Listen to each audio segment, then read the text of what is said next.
Hello, I'm Felicity Minch.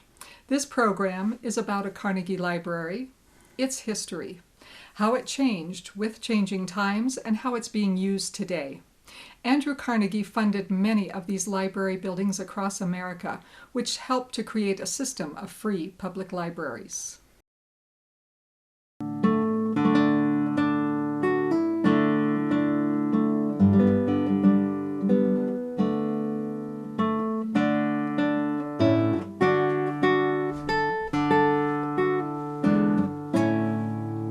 On Friday, May 11, 2012, an open house was held at the old 1912 Carnegie Library building in Longmont, Colorado, to celebrate its 100th anniversary. Notables attending were the present town mayor and former city mayors amid the throng that filled the building with visitors. The 1912 building houses facilities for local origination TV programming for Channel 8 in Longmont. It's had that use since about 1998. Today, the old structure contains upgraded modern high-tech gadgetry of high-definition television and live video web streaming. The facility provides TV coverage of city council and school board meetings, along with other events. It had been used as a library until the summer of 1972, when the east wing of a new library had been built to the east. The new library wing, built along with a new civic center called Project 75, was intended to be expandable with a knockout wall. It could have been expanded to the west on ground occupied by the 1912 Carnegie building to create a much larger structure. The addition of a second floor could have also expanded the size of the newer library as it had been proposed. An architectural model shows what had been planned for a 1970s expansion, but only the east wing was completed and then would be demolished during the summer of 1992. In 1972, the Carnegie Library building was only 60 years old. Removing it in 1972 for a new library may have seemed like a more acceptable plan, but in 1992, the building was 80 years old and the thinking about historic preservation had changed. By then, the city had designated many historic landmark buildings and created 2 National Historic Districts.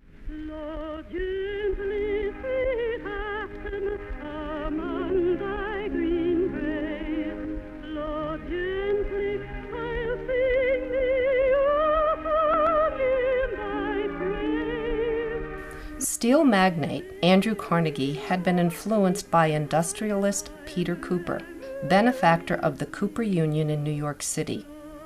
Cooper created a trade school where anyone could receive a free education. Carnegie followed that example, funding construction of 2,509 libraries throughout the English-speaking world. Of these, 1,679 were built in the United States.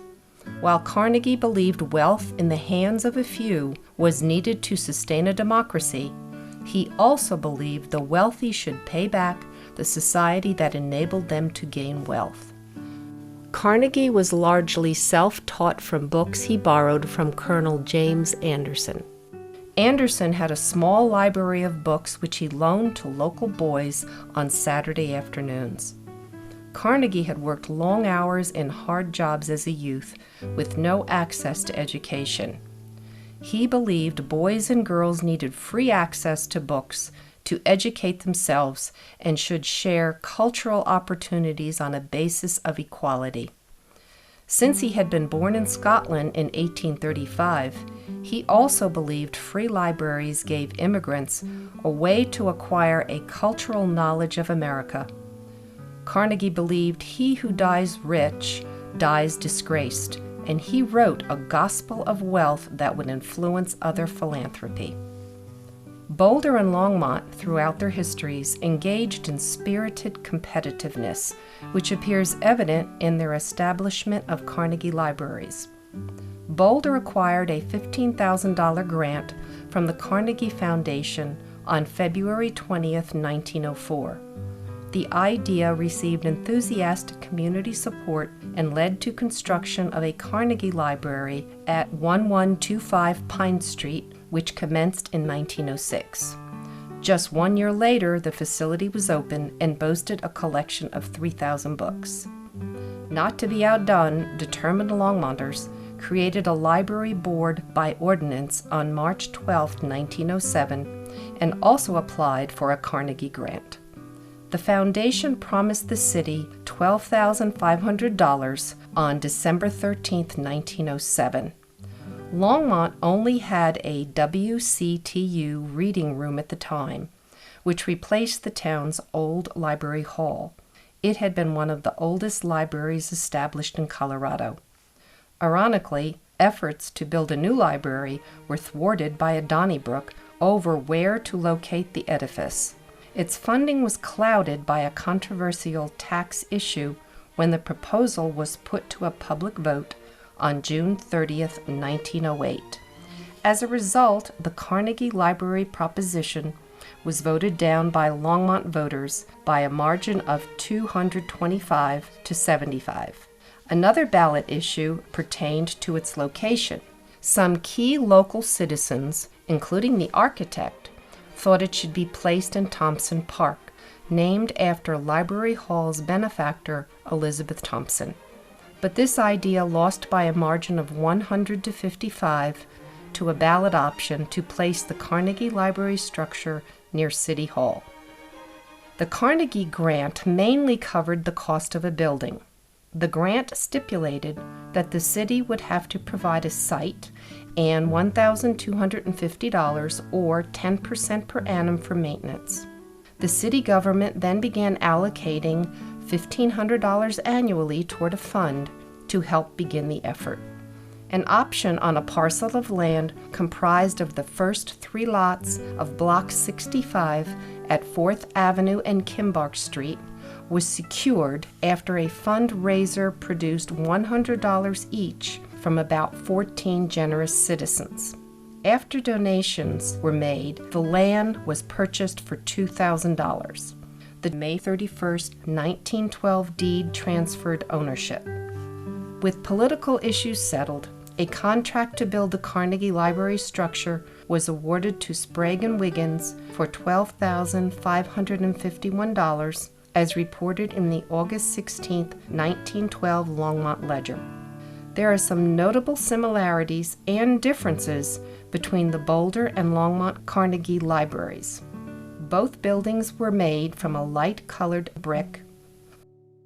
Longmont architect Benjamin C. Viney served as supervising architect on the Boulder project for architect Thomas McLaurin from Colorado Springs during its construction in 1906 to 1907.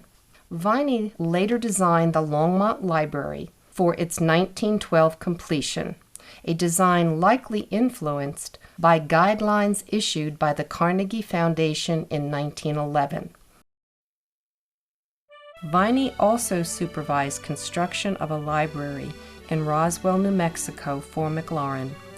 The layout of the Longmont Carnegie building is of a more utilitarian design that closely resembles plans from Notes on Library Buildings provided as minimum standards for Carnegie structures. The standards were provided because some communities erected buildings of poor quality or inefficient design. The document stated that many of the buildings erected years ago from plans tacitly permitted at the time would not be allowed now. The earlier Boulder structure was designed by architect Thomas McLaurin prior to the Carnegie guidelines. He patterned it after a small Greek temple that was unearthed the year before. The driving force for this was likely the immense popularity of neoclassical styles after the 1893 Columbian Exposition. Boulderites of the time called their community the Athens of the West. This was a reflection of the popular 19th century notion that the Greek model of society was one to be emulated and a classical education was the primary sign of an educated man. This likely caused Greek revival elements to be included in the bolder Carnegie structure. But the thrifty old Scotsman, Andrew Carnegie, criticized a number of recipients for building Greek temples. His office correspondence reveals some views about the library designs. Carnegie's chief aide, James Bertram, another Scotsman, wrote a letter to Belleville, New Jersey officials. Bertram's letter stated, "The architect states that your building is of monumental design with a large amount of granite steps. It is, in fact, a monument and not a library building at all." Carnegie wrote a letter to Denver officials saying their library design had too many pillars. Librarians of the time appeared to be at odds with architects over the issue of efficient designs.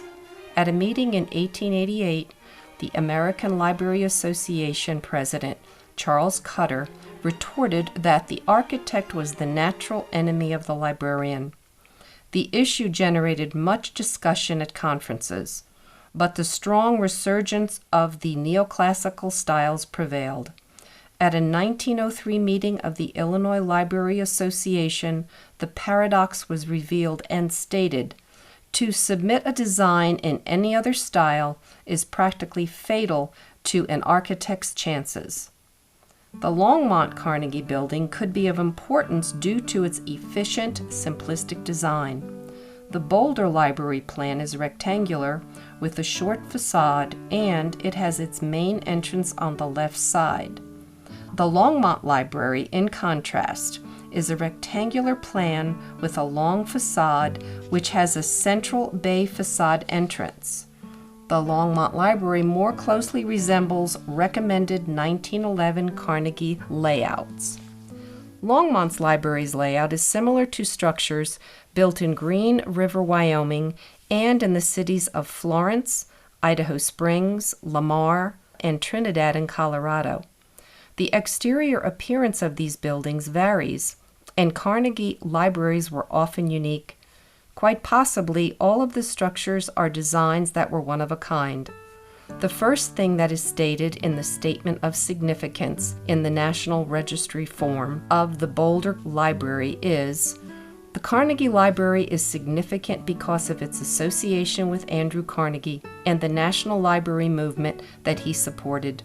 This is possibly the most important consideration. Careful study is needed." Carnegie libraries in places like Delta in Colorado and in the West were often backed by women's groups. The Longmont Carnegie Library was rated a Category 3 structure in a 1975 study. It was listed in a 1984 downtown area architectural survey and was rated a building of primary importance in a 1988 City Landmark Commission prioritization process. The building had been completed toward the end of 1912, and as reported in the December 27th issue of the weekly Longmont Ledger newspaper. That was about 8 months after the tragic sinking of the Titanic ocean liner in the North Atlantic.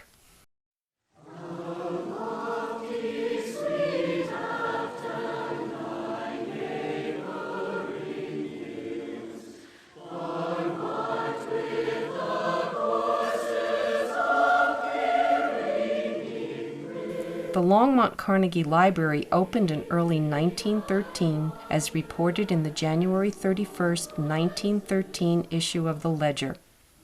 The newspaper had a photograph of the Carnegie Library, almost completed, featured in the December 13, 1912 issue. Longmont's Carnegie Library was much celebrated back when it was built in 1912, and it served as the town's public library for 60 years. But it was a much different situation by 1992, when the building faced moving or demolition for a new library expansion project. The City Landmarks Commission at the time was caught in the middle of the drama. It put us at odds with the city council we were supposed to serve as an advisory board, but we were appointed to give them expert advice. Yeah, there were council people, and there were obviously staff that were working against the preservation rules. Everybody has to follow the rules. whatever the city ordinances are, the state statutes, everybody follow those, including the commissions. Almost every city council vote on the Carnegie was a split decision, with various factions having opinions that differed. About all we could do was uphold the existing city preservation ordinance and establish city policies. We were able to see this whole, I would call it a drama, unfold, because we're there every week videotaping it. Removal of historic buildings was not consistent with goal number 4 of the city's comprehensive plan or with City Ordinance number 1112 of 1971 or with City Ordinance 1450 of 1976. From the start, Chapter 2.56 of the City Municipal Code had created a process to protect and preserve areas of historic, architectural, or geographic importance. The ordinance had been updated in 1983, and at the end of Section 2.56.010 about purpose, it stated, "It is the opinion of the City Council that the economic, cultural, and aesthetic standing of this city cannot be maintained or enhanced by disregarding the historical, architectural, and geographic heritage of the city and by ignoring the destruction or defacement of such cultural assets." Longmont had become a certified local government, or CLG, which gave it a special importance and funding status for grants. It was important to preserve that reputation with the state by the proper management of historic buildings. One part of proper management in this case was specified by the Secretary of the Interior's Standards for Rehabilitation, which had been adopted by the City Council as part of the CLG agreement. The standards advised against the moving of historic buildings. Another concern was the possibility of the Carnegie Building being eligible for the National Register of Historic Places. This might have had an impact on federal funding programs because of the city's memorandum of agreement with the state office pertaining to the Advisory Council on Historic Preservation. It had been signed by a former city mayor in 1985. Certain federal laws may also apply to the use of federal money in projects that would deface or destroy a site eligible for the National Register. The St. Vrain Historical Society was also concerned as they had wanted a city historic preservation policy and process established in 1971. By 1990, the 1972 library wing, built along with Project 75, was badly in need of more space. The planned expansion had not happened, and the 1912 Carnegie Building was being used for city offices. Andrew Carnegie desired that certain conditions be met. One of these conditions was that the city allocate 10% of the grant amount per annum for building maintenance. Another condition was that a Carnegie library was intended only for specific uses. In some cases, where a Carnegie building was sold, the Carnegie Corporation asked that the proceeds be applied to a new library structure. They also asked that a tablet or plaque be attached to a new structure citing the original building and its donor. Municipal offices were often placed in the buildings. The Carnegie Corporation asked the state librarian to remove offices from the library basement at Upland, California. They also protested non-library uses in the basement of the Etowah, Tennessee Library when it was being used for a city recorder's office and high school classes. The Carnegie Corporation notified the library trustees at Bolivar, New York, that not even the town council should be allowed to use library space for meetings.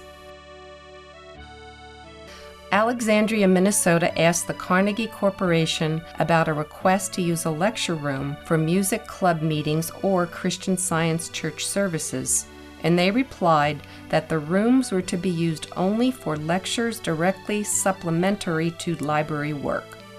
Humboldt, Iowa requested temporary use of their library lecture room for high school classes to help alleviate overcrowding, but it was turned down.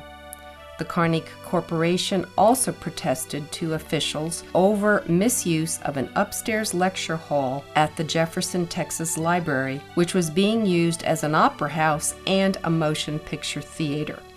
The original old building often wasn't a concern if a free public-supported library was continued. In Longmont, the expansion of the Project 75 library wing that then existed was put to Longmont voters in the form of a $14 million bond issue in the city election of 1991.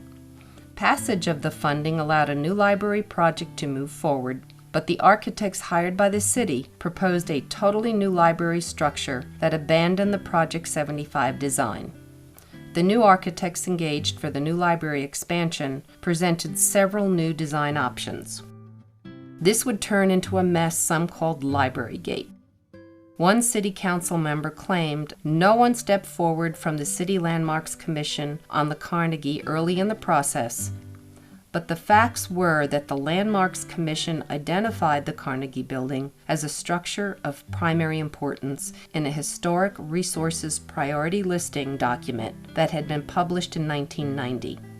Copies were reportedly distributed to the City Council and to other officials in the city government. The Civic Center expansion first appeared on the Landmark Commission agendas as an informational item in early 1991. Discussions resulted in a memo that was sent to the council for their March 10, 1991 packets. This memo listed the historic buildings in the vicinity of the proposed library expansion schemes. A follow-up letter was also sent to the council, dated April 16, 1991, that again listed the buildings of concern, which included the Carnegie Library at the top of the list. The commission chairman spoke at a council meeting when Plan A2 proposed moving 10 old buildings along Main Street and asked them for an environmental impact assessment. After Plans A2 and C were scrapped and Plan B2 was adopted by Council, the Landmark Commission was given an initial presentation of the project. A spokesman for the architects attended a Landmarks Commission meeting in July of 1991. 3 councilmen and the deputy city manager also attended this meeting. The keyhole design for the library was discussed at the time, which proposed building a new structure around the existing Carnegie building. This design gave the city the option of keeping the 1912 Carnegie building as an architectural jewel in the keyhole notch area or ripping it down for a pocket park. Preservationists did not want the Carnegie building moved or demolished. They wanted more design ideas that included the Carnegie structure and asked that a reason be given why the Carnegie could not be included in the development. The architect's representative stated that he felt the Carnegie could be retained on site, but no good reasons for its removal or other design ideas would ever emerge. In a July 27, 1991 newspaper story, the architects were quoted as stating, "The Carnegie could fit into plans, but this article also said some of the city council expressed doubts." The architects' representatives state that the Carnegie could be raised or offered to the private sector for removal. In an August 9, 1991 newspaper article, another spokesman for the architects claimed the Carnegie doesn't fit into the plans. The architect stated that the building would cost $250,000 to rehabilitate and could be moved for about $30,000. In January of 1992, at the request of the city's Landmark Commission, the city's planning office studied costs to remove the old Carnegie Library, which produced estimates ranging from $42,000 to $225,000 for the building move alone. Cost estimates would vary widely throughout the process. A story in the newspaper on January 19, 1994, would list moving bids ranging from $42,000 to $500,000. This same story cited a Nebraska company who claimed they could do the moving to another site in the Old Town area for about $130,000.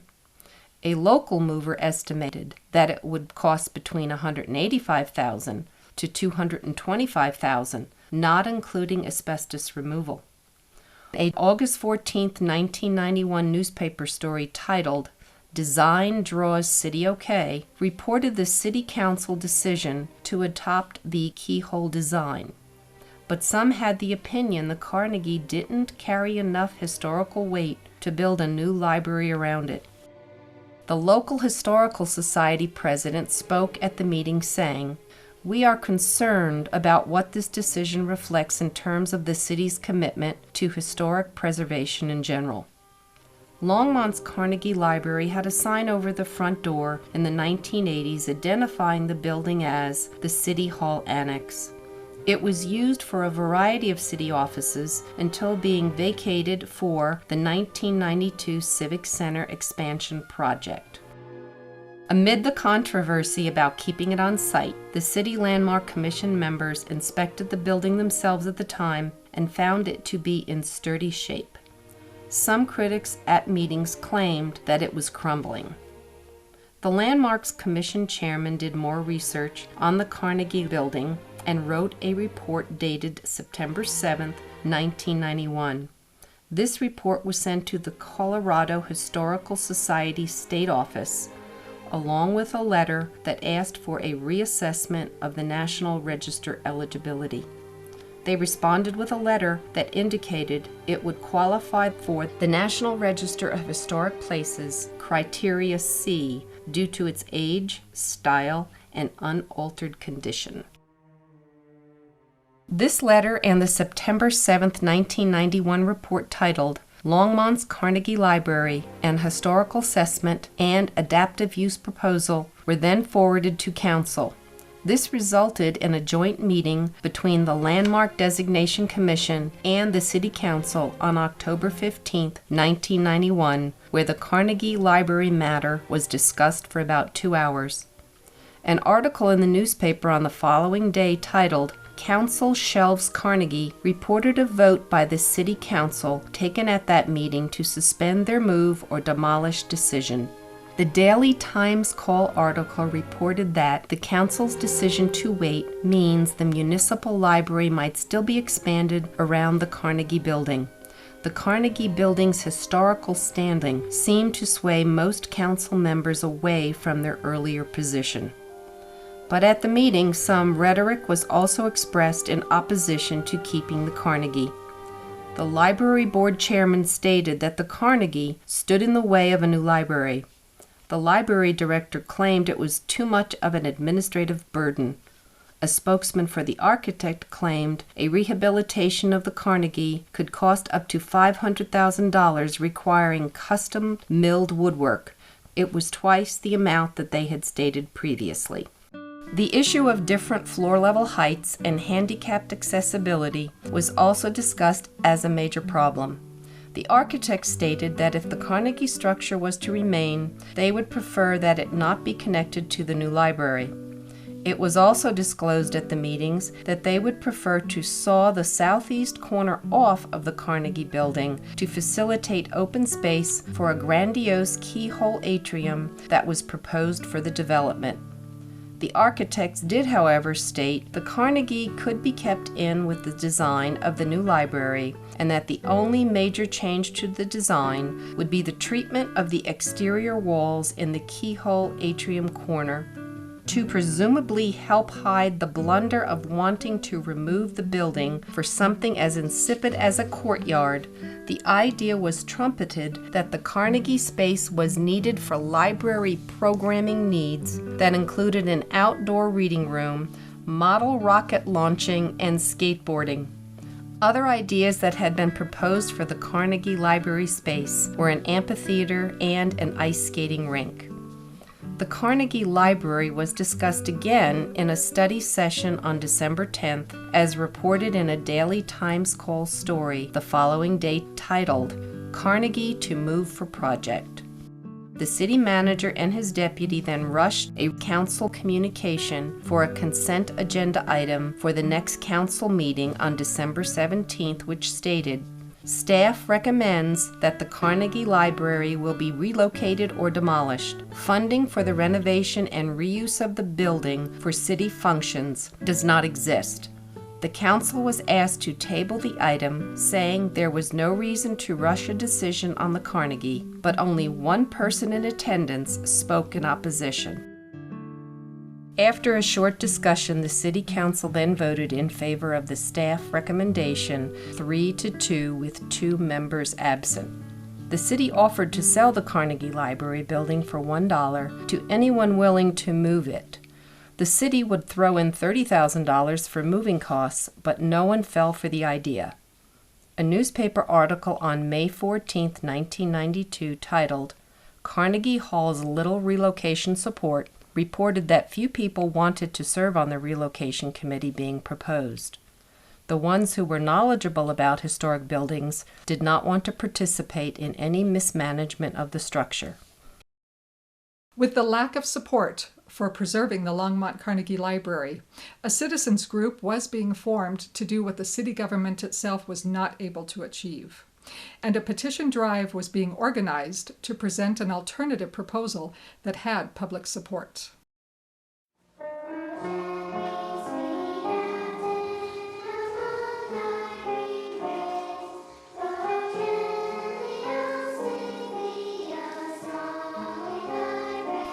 In April of 1992, a coalition was organized named CORE, Citizens Opposed to Removal of Public Structures, to work toward preservation of the Carnegie Library in its present location. A nomination to list the building in the National Register of Historic Places was submitted to the State Office of Archaeology and Historic Preservation in Denver on May 9th. Since Longmont was a CLG certified local government, the Landmark Commission voted unanimously on June 4, 1992, that the building is eligible for listing in the National Register under Criterion A and C. The City Council, however, decided to send a letter to the Colorado Historical Society in opposition to the nomination. Since the Carnegie Library was a publicly owned structure, the nomination went forward because it had been approved by the Commission. If it was privately owned, the nomination would have gone forward for a determination of eligibility only. The question asking for an opinion about this went all the way to Washington, D.C. The State Historic Preservation Review Board voted unanimously to recommend listing the Longmont Carnegie Library in the National Register, as reported in a July 18, 1992 newspaper story titled "A Landmark Decision," and the nomination went forward. The National Register of Historic Places was basically created to encourage preservation. An editorial in the Daily Times Call of July 26, 1992, was prophetic in its prediction. In the piece titled, "It Looks Like One Library Will Survive," the newspaper wrote that the National Park Service would likely approve the old Carnegie Library nomination, placing the building in with an elite group of a few other notable landmarks in town. They wrote that the City Council had only 2 choices: destroy a national landmark or incorporate the Carnegie into the Civic Center project. The Longmont Carnegie was listed in the National Register as reported in a Daily Times Call story on December 8, 1992. A petition drive in October for an ordinance by initiative to keep the building on site and designate it a local landmark had been successful. But the City Council voted in December to put the issue on the ballot in November of 1993, delaying action by almost a year. A November 15, 1992 story in the Denver Post by the longtime urban environment columnist Joanne Dittmer appeared titled, "Longmont Learns Not to Ignore Public." It cited results of the petition drive where 3,674 signatures were gathered in only 20 days, where only 2,628 were needed. Dittmer gave a summary of the effort, writing, "Pity town decision-makers who aren't aware of or ignore the loyalty that citizens have toward their historic public landmarks. Longmont officials tried to ignore it and are learning the public won't be ignored. But some of the city council didn't seem to learn much from the petition, and they formed a task force to study costs. A report that claimed rehab costs would be $439,000 to $652,000 and annual operating costs could be $100,000 for the Carnegie building was released prior to the election. The Carnegie initiative failed by 62 votes, less than 1%, in the November 2, 1993 election, but it passed in 2 of 3 city wards and was supported by 4,756 voters, drawing 49.68% of the vote. The core group ordered a recount, which was completed on November 8th. It produced the same numbers, but it revealed that some ballots had been issued incorrectly in the outlying precincts. The initiative lost in those areas which included voters who lived inside and outside the city limits. Only voters who live inside the city limits were eligible to vote on city issues. The voter registration accuracy was unknown, and 926 of the ballots were left blank. One city councilman said, "The voters have spoken," but it was not clear what a no vote meant, as some said they voted against restricting the use as proposed in the election ballot question. The city had also sent out information to the voters prior to the election at taxpayer expense in a booklet titled, "Get the Facts So You Can Vote Wisely." But facts like the building being funded by Andrew Carnegie and listed in the National Register were omitted or submerged, as were grant funding possibilities that existed for the building renovation. After the November 1993 election, there was some turnover in the city council. The new city council members formed another task force by a 4-3 vote to study Carnegie costs as reported in a December 22, 1993 newspaper story. The story claimed that asbestos abatement, demolition of the Carnegie building, and creation of a park at the site would only cost $60,000. This was hard to believe when the demolition of the Project 75 library wing had cost $249,553, as had been reported in a July 20, 1992 newspaper story. Some of the reported costs did not make sense, and this raised a red flag that something was wrong somewhere. One thing that may have acted in favor of saving the Longmont's old Carnegie Library was the unexpected demolition of the Project 75 wing of the existing library for construction of the new building. From the architect's drawings and plans, it seemed clear to some what would be happening, but this was apparently not well understood as the plot thickened. Demolition of this Project 75 library wing appeared to be a total surprise to the City Council in the summer of 1992. A large crowd was at the council meeting afterward, expressing outrage. Armed police were even there in case things got out of hand.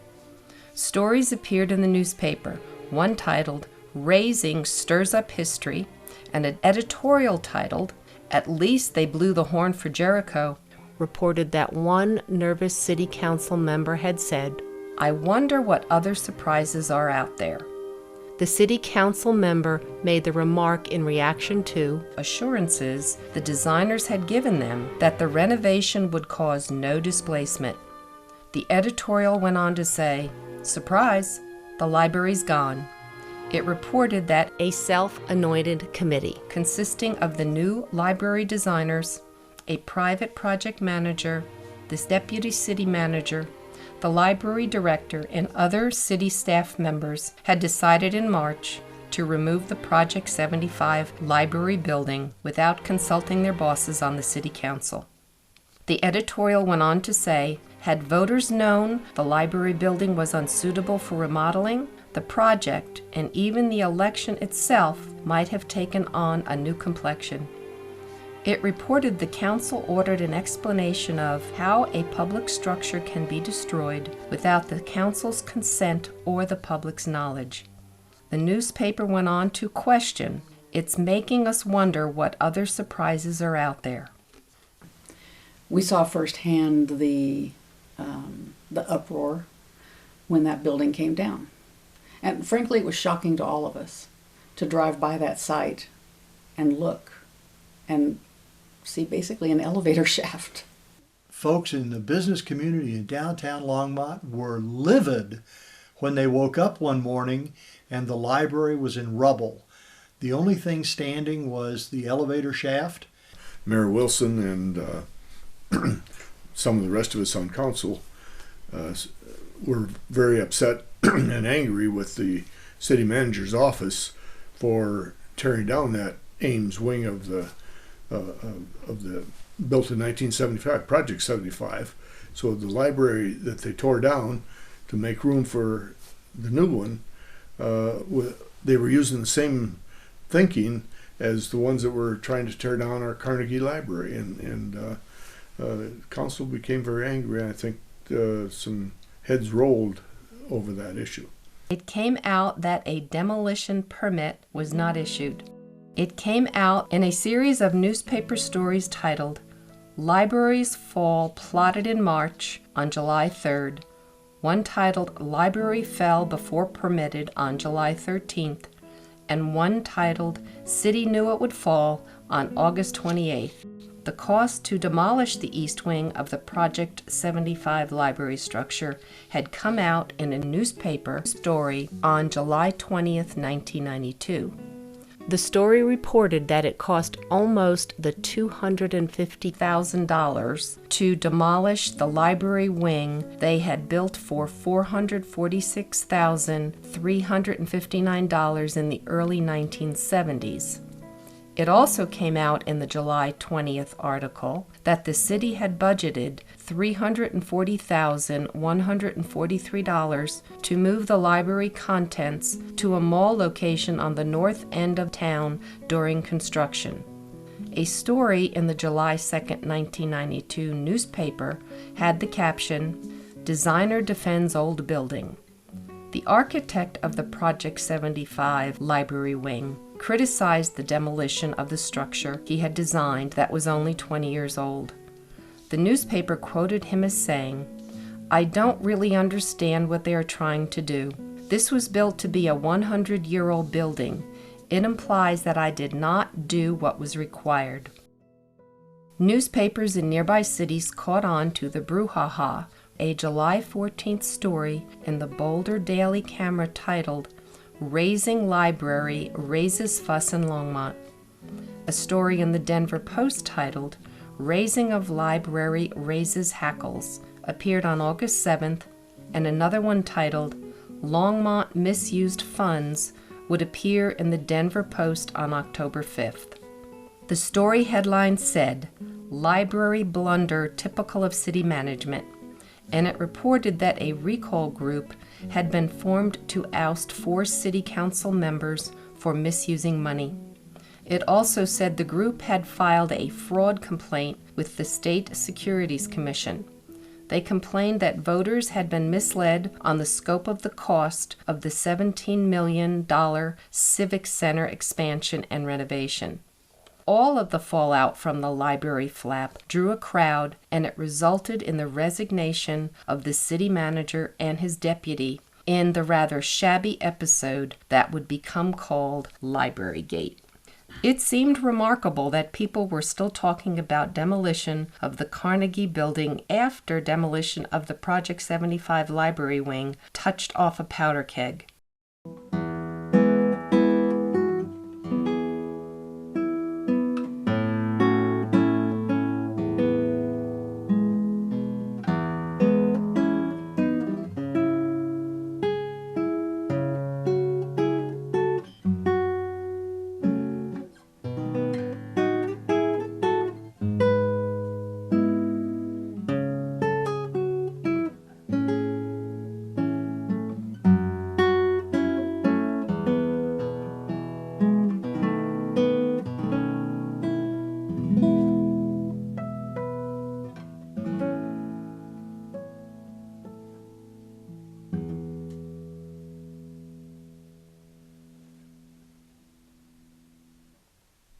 The Longmont Carnegie Library had the National Register listing, but was also designated as a local historic landmark in 1995, as had been proposed in the election ballot initiative. The building was renovated with grants, and it became studios for local origination TV programming. The National Register listing had established the historical importance of the Carnegie Building very well. The city election had clearly demonstrated that keeping it garnered virtually 50% of the vote. A fight over the Carnegie could have been avoided if the council had adopted the ordinance by initiative presented in the petition. The election of 1993 made changes to the city council. A task force to study moving the Carnegie in December had only garnered 2 applicants. This showed little interest in it being moved, and few in town appeared to want it destroyed. One of the movers who asked to give an estimate on moving the old Carnegie was quoted in a January 7, 1994 newspaper story as saying, "It would save a whole lot of hassle and money if everyone would just shut up and let it set where it is. You've got a bunch of bureaucratic giants down there with no brains." Don't agree with that concept of moving it, selling it to someone, and privatizing the building. It's better kept in the public venue. That structure should remain where it was at 4th and Kimbark. It is a piece of Longmont's history, and it needed to remain. And the fact that there was any consideration to removing it, to me, is just it's a travesty.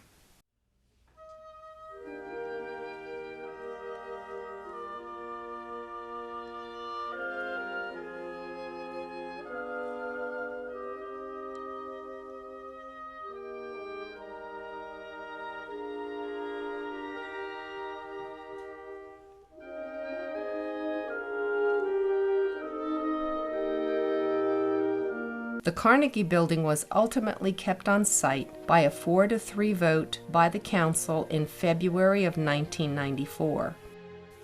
Longmont's 1912 Carnegie Library still stands amid the taller library structure built in the early 1990s. It remains in the keyhole notch with the newer structure wrapped around it. Some critics say the back of the Carnegie is ugly and an eyesore when viewed from the new library windows. These visual issues may need more work and study to remedy well as the town moves forward.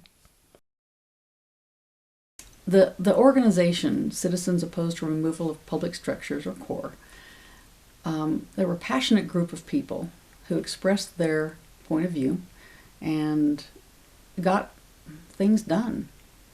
And I think we were successfully chosen as the occupant, partly because of the sentiment of the community at the time that helped save the building.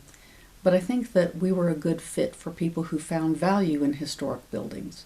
I think those kinds of people tend to find value in community television that brings them community parades and high school football games and city council meetings and school board meetings, community documentaries, coverage of art and music. So the people that valued that building, I think, tended to value the organization, the Longmont Cable Trust, and it just seemed to work very well together. I'm really proud to be part of, to my knowledge, the first groundswell citizens group who lobbied City Council vigorously to change a course of action. But I think it brought together a number of people from various political backgrounds who all were united. This was in a sense a coup d'état to preserve what turned out to be a very valuable resource in our community. Right now, there's a Channel 8 TV station there, and also K-Good, our small local radio station located in that building. So it's used very well. I would agree. I think the use of it by Channel 3, now Channel 8, is totally appropriate for a literary structure. They've done such a nice job of refurbishing it. We needed to participate in raising the funds for the renovation and the remodeling to suit our needs. The project was going to approach $270,000, and we did receive a grant from the State Historical Society in the amount of about $180,000, $185,000. The City of Longmont had both cash and in-kind contributions. The cable company donated money. CORE, the Citizens Opposed to Removal of Public Structures, they held some fundraisers and they donated some money. Then also the community development block grants. So by bringing together funds from all these different organizations, it was like once you got one thing, then the next one would come. Boulder acquired a $15,000 grant from the Carnegie Foundation. I'm Marsley Grollup, and I was library director of the Boulder Public Library from 66 to 2003. Well, I worked at the Boulder Public Library from 59 to 63, and we were in the old Carnegie building in the 80s and 90s. We did 2 or 3 renovations. By that point, it was landmarked. The outside you really can't do anything to, but we didn't want to wreck the inside either. Parks and Recreation Department had used it for a senior center for a while, and they just used it for storage. And they didn't close the building because it was too dangerous for anybody to be in it. The floor was all nailed up with shuffleboard carts, and you could still see where they were, but we pulled all that stuff off and refinished the floors. It's got the same windows, and it's got the same floor, and it's got the same layout, and we just added some space. We got some money from the city, we got some money from the Library Foundation, and then this woman gave us the endowment for the oral history, and we got some grants, some historical grants to renovate it. I had to fight like hell to get it back after we left it, and now everybody's glad. Somebody wanted to make a restaurant out of it, somebody else wanted to do something else with it, and I was just fighting the hell out of them because I said we need to keep the building, and we need to put our historical collection in there and build it from there. And finally I got enough council people that were willing to do that. I really had these big fights and arguments, probably the better part of a year. And the Library Foundation was generous enough to say that they'd give us a lot of the money to fix it up so it really wouldn't cost the city anything except for the staff. Fortunately, I knew a lot of people on council, and that was the time we had 5 women and 4 men. The women were more interested in it than the men were, and we won finally. The Library Commission was on my side on that one, and the city manager wasn't, but I got enough council people. Of course, now they're really pleased that they kept it. Because a library director's real job is to serve the citizens of the community and build a library that does that well. You know, it always takes something good being torn down to finally get people aroused enough that they start wanting to save things. And I think you just have to have people that have some imagination and know that old buildings are, you know, you have these limitations because it's a public building. But there is no reason why a public building can't be a practical library building, but a beautiful building, that you can make it that way. What kind of a statement does our stewardship of the environment say about us? It is the legacy we create for better or for worse. The concept of historic preservation was encouraged by the writings of Sir Walter Scott and the 19th century reformer John Ruskin. In the 1840s, Ruskin first introduced the idea of trusteeship of our heritage. One key concept is the notion of public ownership. In his 1865 book, The Lamp of Memory, Ruskin wrote, "Old buildings are not ours. They belong partly to those who built them and partly to the generations of mankind who are to follow us. The dead still have the right to them. That which they labored for, we have no right to obliterate." Not considering the future has an arrogance, denying the people of the future the right of having an opinion or deciding things for themselves. The City Code Section 2.56 had been written by others many years before the Carnegie controversy. In 1971, citizens thought a preservation process was needed and the commission was created. By 1991, it had been operating for 20 years, establishing a precedent for what had been done. A controversy could have been avoided with more awareness and sensitivity. Saving the Longmont Carnegie Library was an example of the process, working and democracy in action as citizens acted to preserve their heritage. The notion that Andrew Carnegie wanted his name on the buildings he funded is untrue, but he did ask that there should be placed over the entrance of the libraries I build a representation of the rays of the sun, and above, let there be light. Thanks for watching.